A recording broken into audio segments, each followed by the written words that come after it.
Yes, howdy, cadre. This is not going well. This is one for the alley. Having issues with my camera.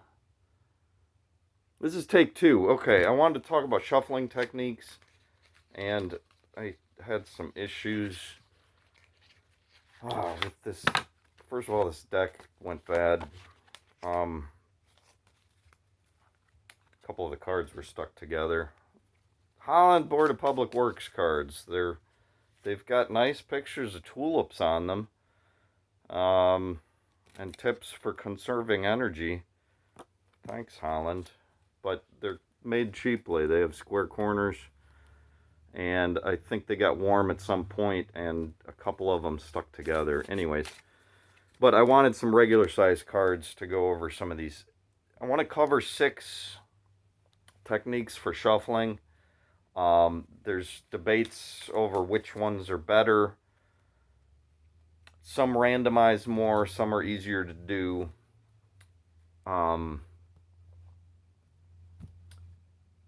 But my recommendation in general is that you use some mix of these 6 along with just simple cutting to help randomize your deck.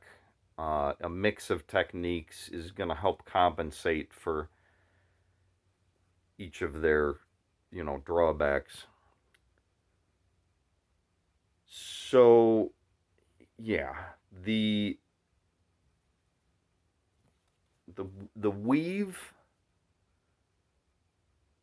is a technique where you just kind of toe in the corner loosely, and you're trying to weave half of the deck into the other half. The goal being to, kind of get an every other sort of effect. And these first 2 techniques are similar in that way, is that you're trying to get a fairly thorough shuffle. Of course, the randomness comes in because you can't match half of the deck perfectly with the other half, and so that's where the lovely chaos comes in.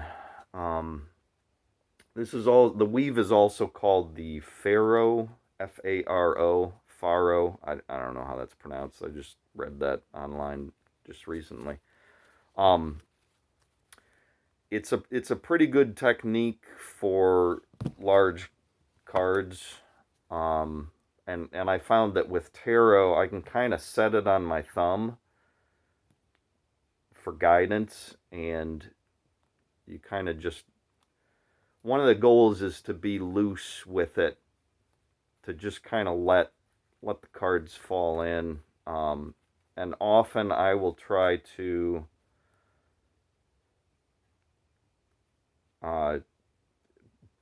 put the side of one half against the corner of the other, and let the corner kind of cut in to where that is. I need to work on my tarot technique, obviously, with these larger cards. And with a lot of these, you can modify what you're doing. Obviously, here I'm keeping them all in the same order when I do this. I mean, facing the same way. The top remains the top. I prefer to do that for gaming because with Magic cards, this is my Fidelkin deck. We're sometimes doing 100 cards with sleeves, and the gameplay is always, these always read top up. So the weave with sleeves, you're handling a lot more cards, but the sleeves make them slipperier, and that gives better corners, so it's a little bit easier to get them in. But part of my goal is to keep them facing the same way. So the weave allows that fairly well. Oh, I got one turned sideways.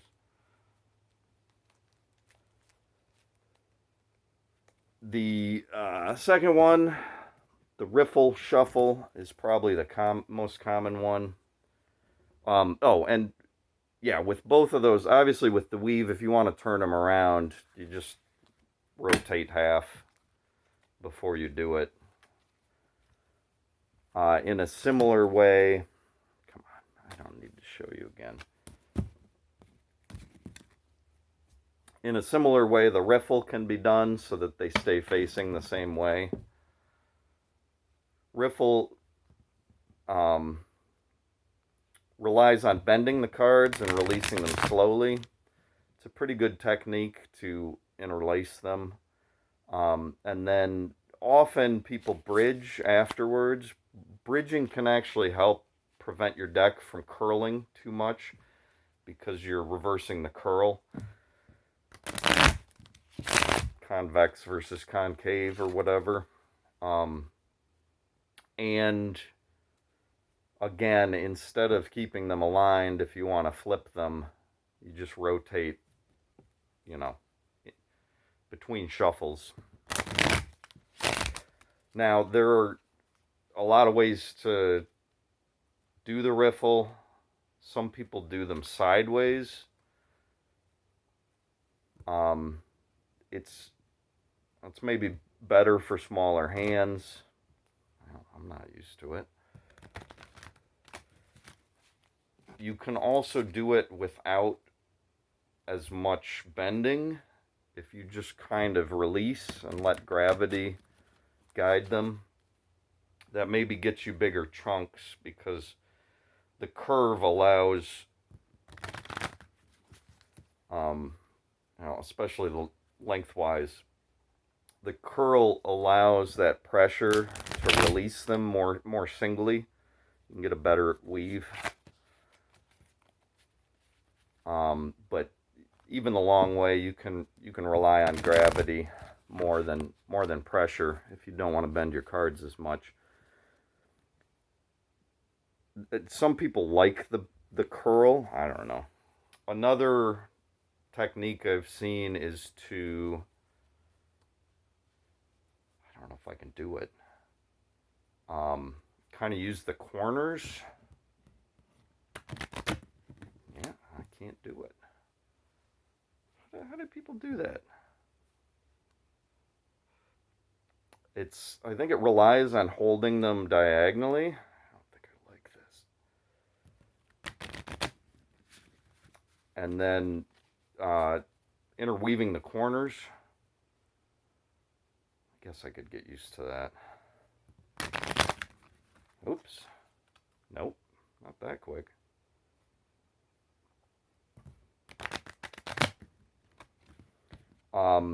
One thing that's nice about doing the corners is you can either get them back in alignment or turn them so that you're rotating them as part of the shuffle, rotating half. And those techniques could be mixed, and it doesn't really matter what angle you do it. You could toe into the side, whatever. I guess some of these techniques may rub the edges more than others, but those are probably the two that are the most common and most used because they do a good job of intermixing quickly, and in theory about 7 shuffles should get them randomized. I've seen debates on that too, but hey, it jumped out. 3 of wands. So those are the main two, but just to continue, some of these other techniques are good to mix into your routine or to do occasionally to get better randomization. Why did we tip? Okay. So washing the cards is just making a big mess. It can be a pretty quick way to get some good randomness. You're going to lose facing if that's a concern, but usually with tarot readings, people want them to become inverted as you shuffle. This can be good. I know. I don't know if it separates clumps or it does get individual cards moving around quite randomly. So it's probably a good way to get reversals. And it might be a good, kind of palette cleanser once in a while. If you're relying on just one technique, you're not necessarily going to always be reversing cards well. Some techniques leave cards near the top, so it is good to mix these in. Yeah, 3 more techniques. These next 2 I see as related. The overhand you see quite often between shuffles. It's a good way to get, it's kind of like a multi-cut, because usually you're getting a clump from the top or bottom that you're then lifting. You can get a mix depending on how you grab them so that you're separating the middle. But it's a lot like doing multiple cuts over and over again in its effect. The Hindu or Indian shuffle is similar to that, but you go lengthwise. That might be good for people with small hands or with really large decks. And I'm not used to doing this, or I would be quicker at it, but those 2 seem very similar, the overhand and the Hindu or Indian, because you're grabbing clumps, and again, it's like doing a multi-cut. And the last one I'll mention is the pile shuffle, which I think became popular with card games, especially Magic the Gathering. You're playing with a mix of lands that provide mana and spells that use mana. So mana generation and mana use are mixed into the deck, and you always want to have a good mix of land and spells, because land alone, you have nothing to do with that mana, and spells alone, you have no mana to cast them with. So what was my point? Oh, the pile shuffle is a good way to make sure that, especially after you've played a game, if a bunch of similar cards have become clumped together, the pile shuffle is just a way to make sure that individual cards are getting split up from the ones they're next to. It's not a good technique to rely on for randomization, because you're doing a very mechanical separation. One way to get it a little bit more random is to just not be as careful. Jump around your piles. You can get 2 or 3 together at a time. And of course, I would never rely on pile shuffling for randomization. One thing I like about it is you do have very close to an even split. Since I made 6 piles and then stacked 3 each, these are pretty close to half of the deck each. So mixing it in with other techniques works pretty well. But pile takes a while, and again, it's not very random, so it's good to mix in. What else did I want to say?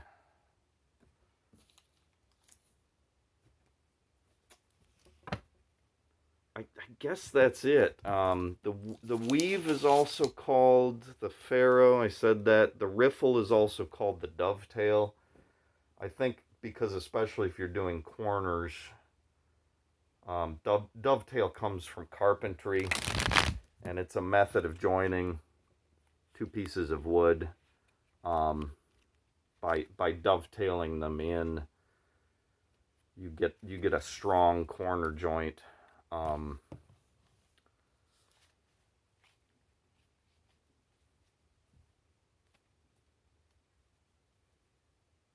Yeah. So among those 6, again, the weave and the riffle are the best at getting a true true random, or closer to true randomness. But if all you're doing is that, again, you have a higher chance of the top cards staying at the top and the bottom cards staying at the bottom, so you're randomizing the middle more. So it's good to mix in the overhand or the Indian, or this is also called, it's had a lot of names, most of them were Indian. I think it's probably more common over there. The Hindu, the Qatar, which is translated as hardcore, the Kenchi, which is translated as scissor shuffling, and the Kuti. I don't know what that is, translation, but doing a mix of those techniques is going to give you the most random. It's going to compensate for the negatives of each. And yeah, again, you can, if you have a lot of strength and control, certainly the quickest and most effective way is to use the flexibility of the cards to your advantage. Putting a little pressure means that these can be released pretty closely to one at a time, and certainly you're giving up control of that.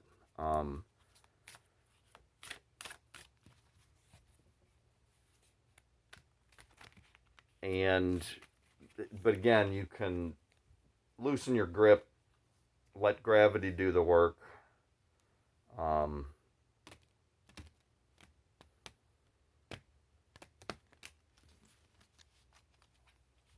And with the weave, the Faro,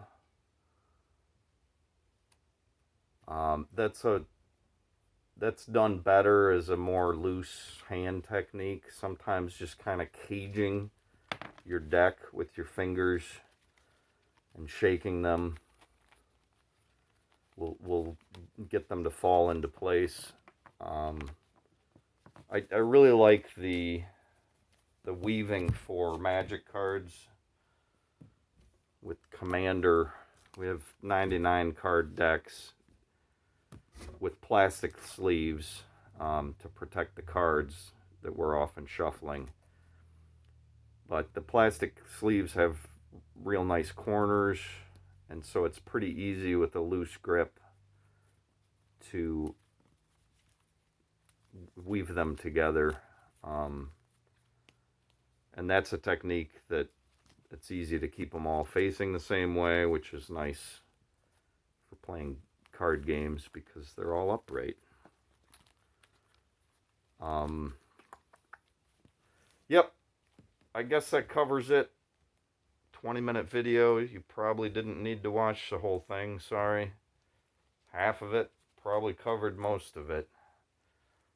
But I'm hoping that might help some people figure out a technique.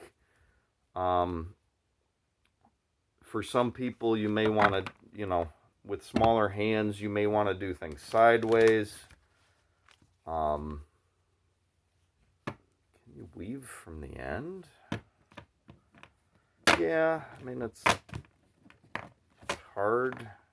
I don't know. There's a lot of techniques that you can alter for your own needs. And of course, one thing I wanted to say, yep. When dealing with larger decks, especially if you're adding, a new arcana and a fifth suit and a whole bunch of stuff, another thing that's important to keep in mind is that you don't have to shuffle all of it at once. It's certainly a pretty good technique to take half of what you're dealing with and shuffle that for a while. And as you can either then set that aside, shuffle the other half, And as you're going, you know, grab half of each so that you're mixing everything as you go.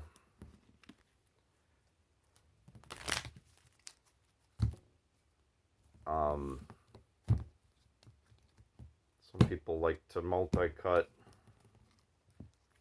whatever. Try things out, see what works for you.